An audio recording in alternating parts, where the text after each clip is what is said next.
Ohio State summer enrollees add speed, strength, and serious upside.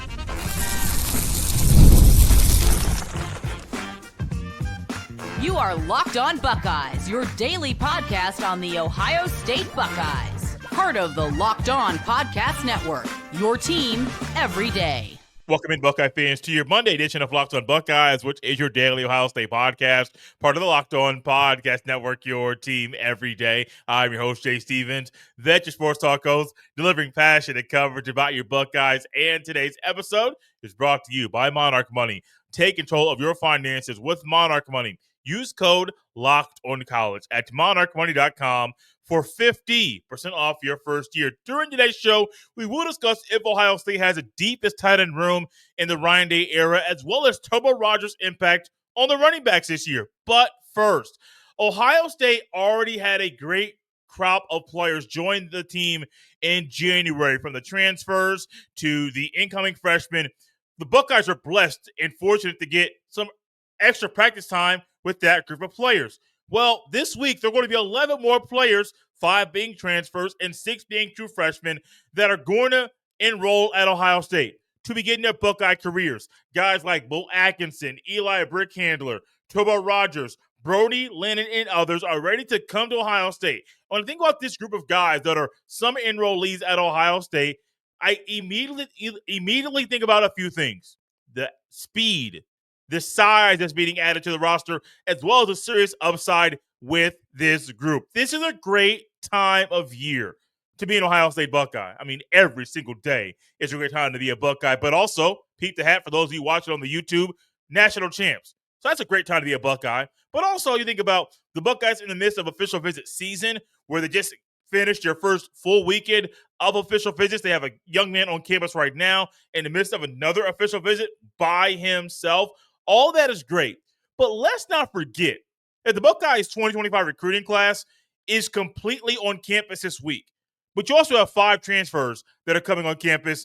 Bo Atkinson, Eli Brickhandler, Jackson Corville, a transfer kicker from Ball State, Justin Terry, a transfer offensive lineman from West Virginia, and then Grant Nils, a walk-on transfer from North Carolina, who is a long snapper. All 5 of those guys are ready to be Buckeyes. From the walk-on to the transfers that are on scholarship, you can easily see the size and the speed that Brickhandler, Bo Atkinson. Now you realize why I laughed when I made that slip of the tongue. Bo Atkinson brings his experience, his size, his tenacity, his disruptability when he's out there on the field. I don't know if that's even a word, but we're going to try and make it one. Disruptability. Yeah, we'll get it out. We'll get it out smoothly one day soon. It's clear when you watch the film that he's going to disrupt things on the field every single snap. But when you got the other guys there, Eli Brickhandler, what does he bring?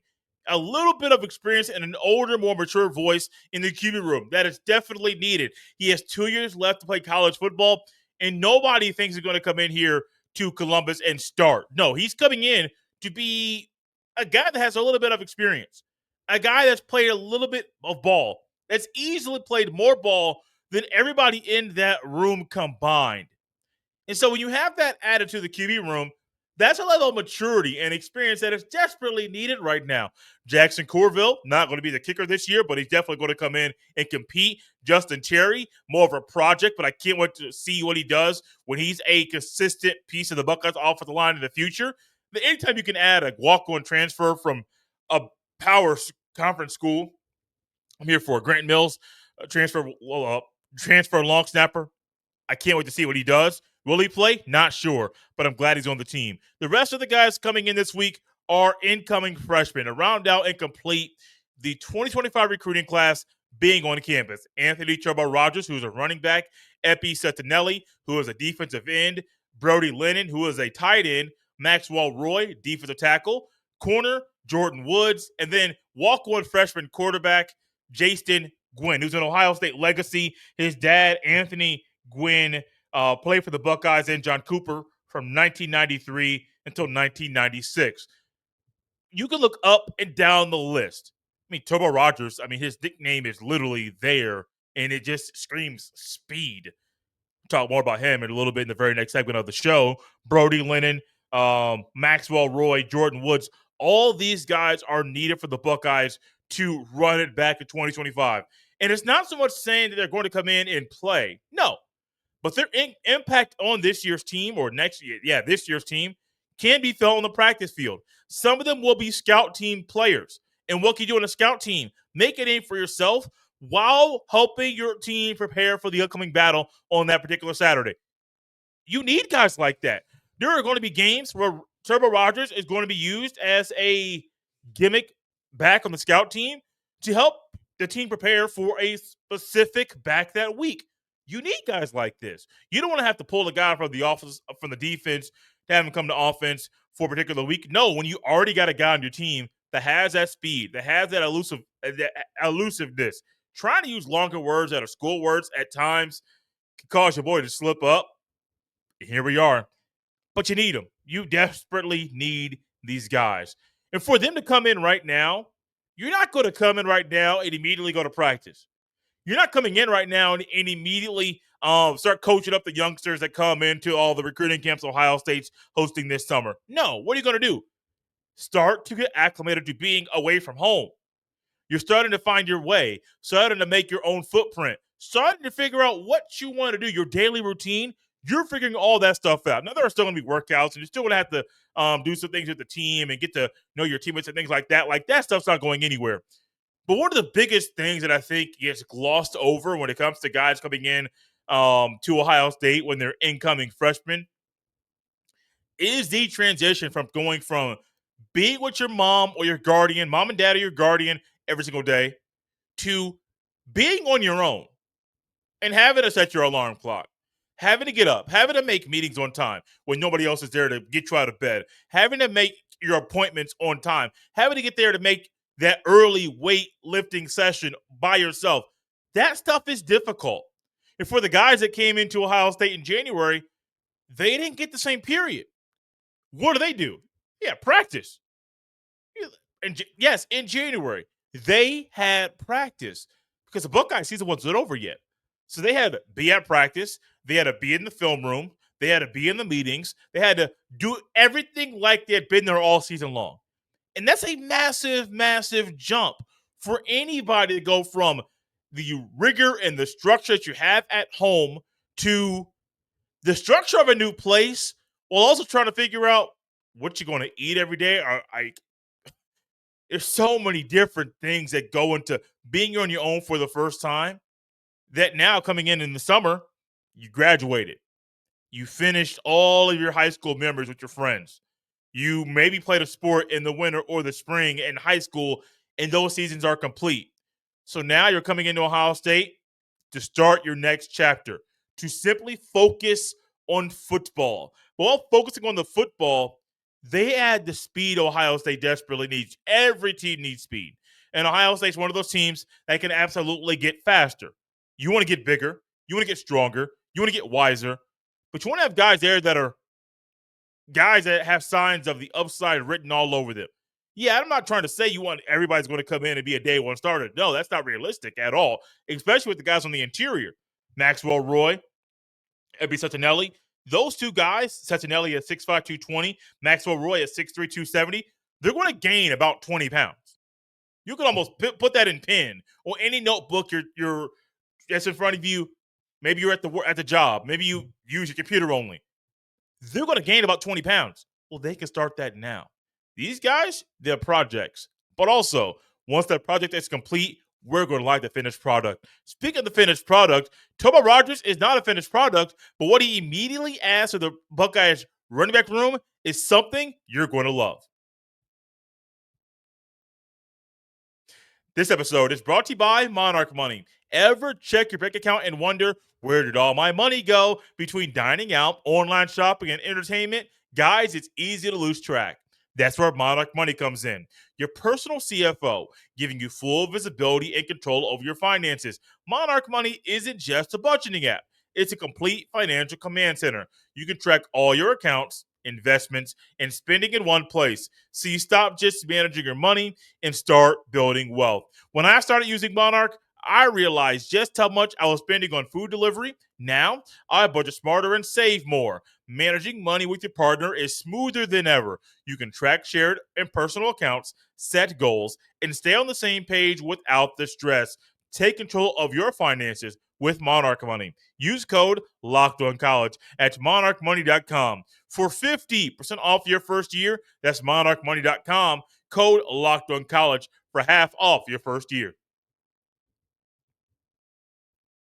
Thank you all for tapping in and Locked on Buckeyes and making this show your first listen of the day. Up and down this list of players, from the guys that are transfers like Mo Atkinson, Eli Brickhandler, and others, to some of the incoming freshmen. Their impact screams some things you're going to love. And one of them is pretty easy with Anthony Rogers. What you're going to love about him is tied into his nickname, Turbo.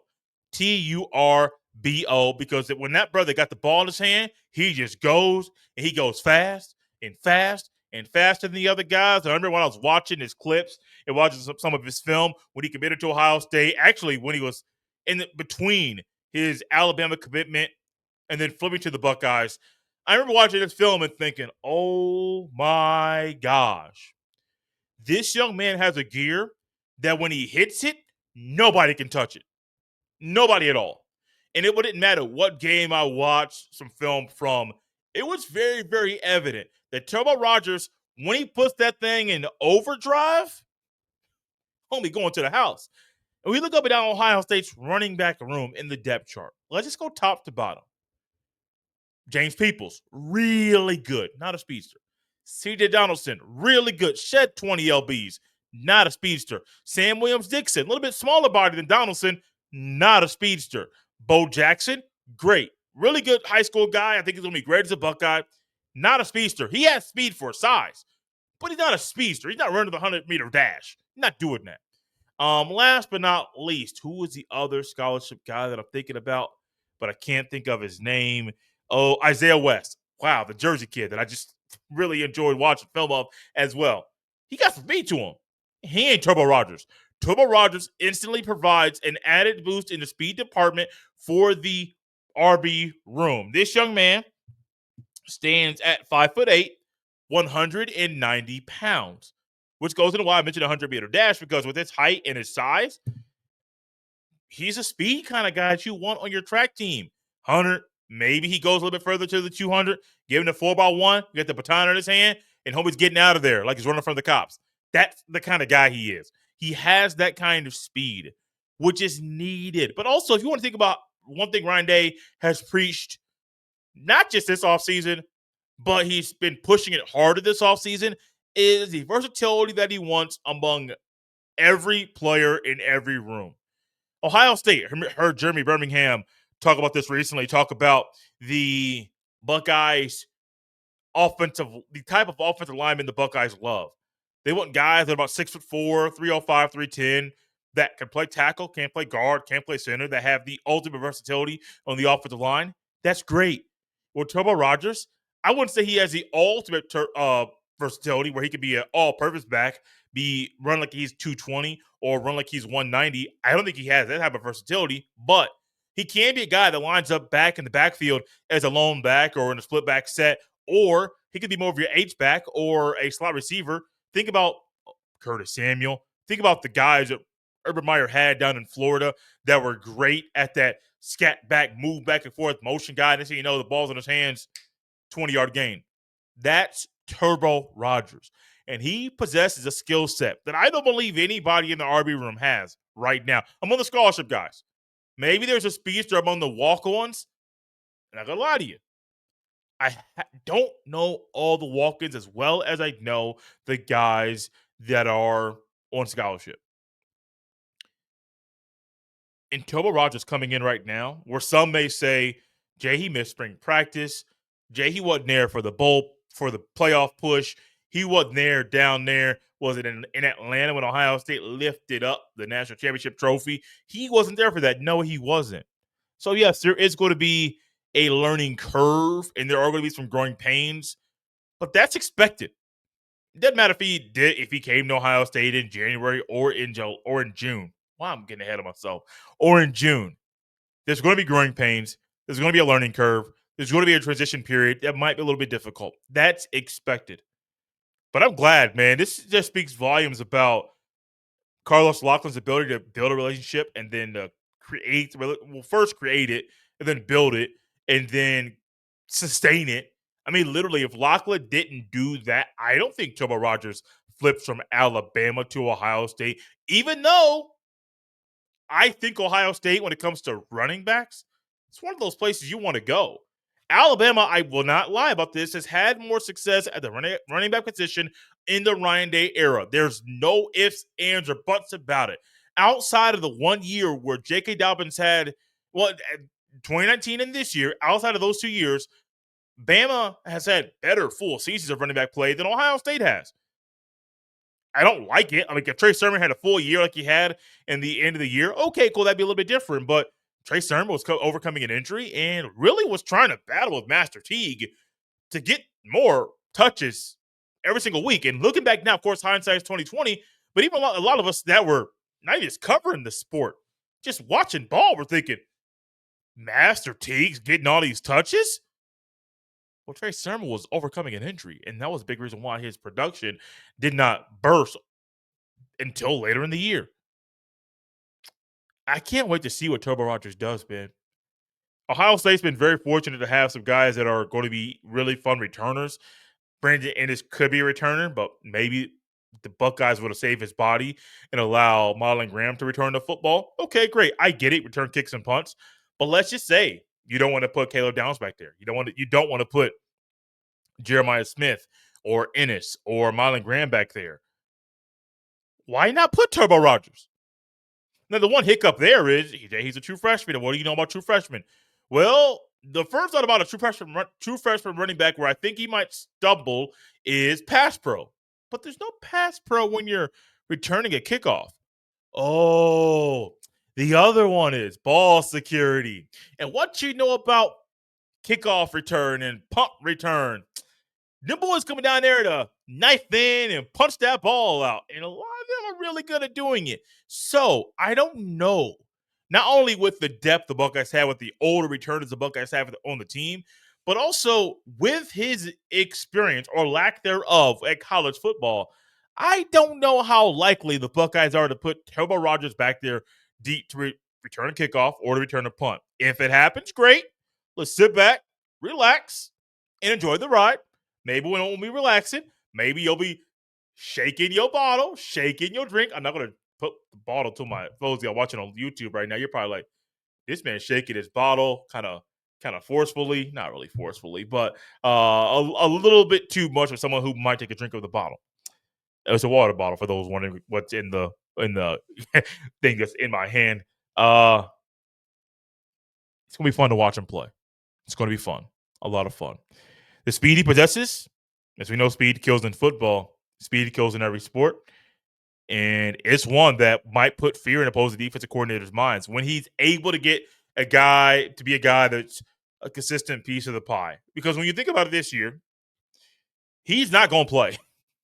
It is not because he enrolled in summer. I don't believe that's why at all. If he plays, it will be strictly special teams. But the top three guys, even coming into the end of the year, James Peoples, C.J. Donaldson, and then Bo Jackson. Yes, I do believe Bo Jackson's already jumped Sam Williams-Dixon in the depth chart.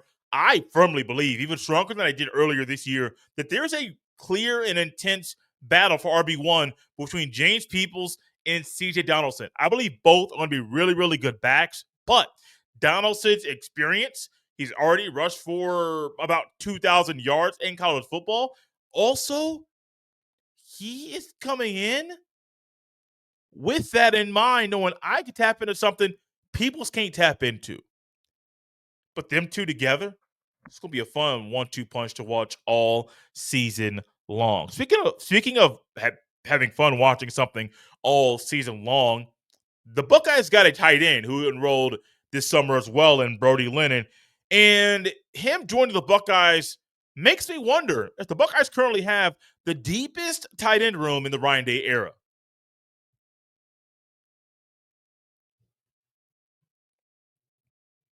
Thank you all for tapping in Locked on Buckeyes and making this show your first listen of the day. Really love the group of guys that Ohio State has coming in right now. At least the true, like all of them, all the walk-ons, the transfers, scholarship guys, and the freshmen. Love all of them. Trobo Rogers, Anthony is his first name. Anthony Trobo Rogers, Epi Sentinelli on the edge, Brody Linen at tight end, Maxwell Roy at D tackle, Jordan Woods at corner, and then Jaston Gwynn, quarterback, an Ohio State legacy whose dad, Anthony Gwynn, played DB for the Buckeyes and John Cooper from 1993 until 1996. And Brody Linen is a versatile young man, a guy that can split out wide, a guy that can play in the slot, that is a really good receiving threat. Well, he is a good receiving threat. Up and down this list, and I got 1, 2, 3, 4, 5, 6, 8 tight ends that pose various skill sets that make me want to be all in with what Ryan Day said recently with a sit down with Nicole Auerbach of NBC Sports, where I literally just stumbled on it this morning, on Sunday morning. I was like, oh, okay, I hadn't seen this before. It hadn't popped up in my feed. And I watched it about 20 minutes. Really, really, really good interview. Nicole Auerbach does a really good job covering the sport. And Ryan Day mentioned he might currently have the deepest tight end room since he's been there. And of course, look at the top with Max Klare and Will Kacmarek and Bennett Christian and Jelani Thurman. 3 of those guys are right around 260. Max Klare is about 236. But all 4 of those guys post, well, 3 of the 4 post similar skill sets, but some of them are better pass catchers than run blockers. But some of them are better all-around guys. I think Max Klare is like more of a split out wide, more traditional tight end there. Will Kacmarek, more of your traditional Ohio State tight end as a run-blocking tight end. Bennett Christian is a mix of the two. Not going to be as great split out wide, but he's really, really, really, really, really good in line. A really good blocker. Not a better blocker than Will Kacmarek, excuse me. But I think Bennett Christian is right there. If Max Klare didn't transfer, I think Bennett Christian would be a phenomenal tight end too. And I think Jelani Thurman is putting it all together. He's been a project. He's an athletic freak of nature at 6'6", 258 pounds. But I think he's finally putting it all together. The top end is different than normal. Ohio State normally has guys that are really good blockers and can dab a little bit in the pass catching area. Jeremy Ruckert really was expected to be better in the receiving area than he actually was at Ohio State, but he was a solid guy. I buy into what Brian Day is saying. This is the deepest tight end room Ohio State's ever had. Outside of Klare, Kacmarek, Christian, and Jelani Thurman, the other guys in this room are freshman Nate Roberts at 6'5", 235, sophomore Max LeBlanc at 6'4", 227, freshman Brody, so it's 7. I think I kind of one extra one on accident. 7 tight ends. But Brody Linen, 6'4", 220. I love what they got with this group. I firmly believe that this group together can set the tone for the future of the tight ends at Ohio State, where even under Urban Meyer, sometimes when there was 12 personnel, you knew that those guys were just there to block. They didn't really have the true tight end threat. Yes, you did throw the tight end in a little bit, but what you got out of Cade Stover a few years ago, where Cade Stover was kind of the difference maker at tight end, phenomenal receiving threat. Split out wide. I remember one game, I forget who the opponent was, but they split Cade Stover way out wide, basically out of bounds. That's how wide he was on the football field. And then he went out, ran a route, and I think he was matched up against a Mike linebacker. So, like, he already has the upper hand because a Mike linebacker ain't used to being on an island, ain't used to be not far that wide away from the line of scrimmage or from the ball. So, like, there's so many different aspects of literally that matchup where it's like, oh, Cade Stover should win this. And he did. And Cade Stover, after he left, there was a void of who is going to be the true all-around tight end. Some thought Jelani Thurman would be, but I think this year you're going to get a pop of Jelani Thurman. Bennett Christian maybe would have shown signs of that earlier, but unfortunately, he got suspended for a full year for PEDs. Will Kacmarek came in where I know he could be a pretty good receiving threat, but he's been primarily a blocker. I love it. Shows that there's a great belief in Coach Key to coach various types of guys.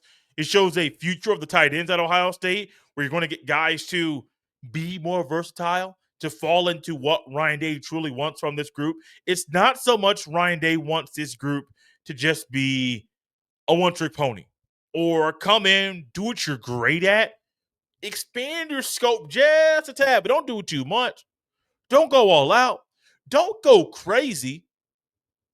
And I love what's coming up next with this group. Because think about what we know about quarterbacks. Quarterback's best friend is a tight end. My favorite quarterback to ever watch in my life is Peyton Manning. Peyton Manning, from the time he got to Indianapolis when it was Ken Dilger and Tony Pollard, to Dallas Clark, Kobe Fleener, some of the other guys that were there. I wanted to even say Hank Basket. I don't know why it's name popped into my head. Was on the Colts at one time too. What do you find? Sometimes when Peyton Manning was in a bind or when he was in a pinch, he found the tight end. And the next thing you know, the chains were moved. There was a big play against the Patriots in the 06 AFC Championship game. And the next thing you know, the ball went to the tight end. He caught it. The Colts go down, take the lead. There was a big-time interception by former Michigan corner Marlon Jackson, which still makes me feel sick to know that he made a big play for the Colts when I can't stand that team up north. But I remember Peyton Manning relying on the tight end. Great quarterbacks. Even in college football, what do? Lean on the tight end. Because there are mismatches you can exploit with tight ends that know how to use their body, know how to use space, know how to add some different wrinkles into their route running, that know how to high point the ball, know, hey, on this down, at this distance, at this part of the field, with this time in this quarter that is currently the part of the game, I'm going to be able to know the quarterback's going to throw the ball in this area at this time because of the context of this play and where we are in the game. Where if it's another time in the game, the ball might be, hey, let's be a little bit riskier because we got to be. This year's tight ends room, I didn't think we would get here. Never. When I started covering the Buckeyes in 2020, I never, ever thought the Buckeyes would have so many tight ends that could be viewed as utility players or Swiss Army knives. I never thought that was going to happen. But as the sport continues to evolve, coaches continue to evolve. As the coaches evolve, they find players that help them evolve. And as they evolve, more players in high school are realizing, hey, I can get an Ohio State offer with the skill set I possess. And the next thing you know, we can be looking back 5 years from now and thinking, man, Ryan Day was really on to something. Bringing in Max Klare, bringing in some of these guys that are a little bit smaller for the traditional tight end at Ohio State. And the next thing you know, instead of them being 260, they're about 242. They can block their tail off. They can run the routes like the best receivers in the country. And what do? They got soft hands, baby. They got soft hands. They can high point the ball. They catch the ball at any angle. Their catch radius is different than others. And you're finding the evolution and the change in what Ryan Day wants from his players. I like it. I love it. And I really enjoy diving into what this tight end room might be in 2025. Thank y'all for tapping in Locked on Buckeyes and making this show your first listen today. For your second listen, check out the portal because my guy Brian Smith has the latest rumors, portal entries, and signings. Be the most informed fan on the rapid changes to the college football landscape. Find the portal and Locked on Buckeyes on the YouTube or wherever you listen to podcasts. You can follow me on any social media platform at jstevens07. Send every email to jstevens317@gmail.com. This has been Locked on Buckeyes right here on a Monday. We'll see you next time.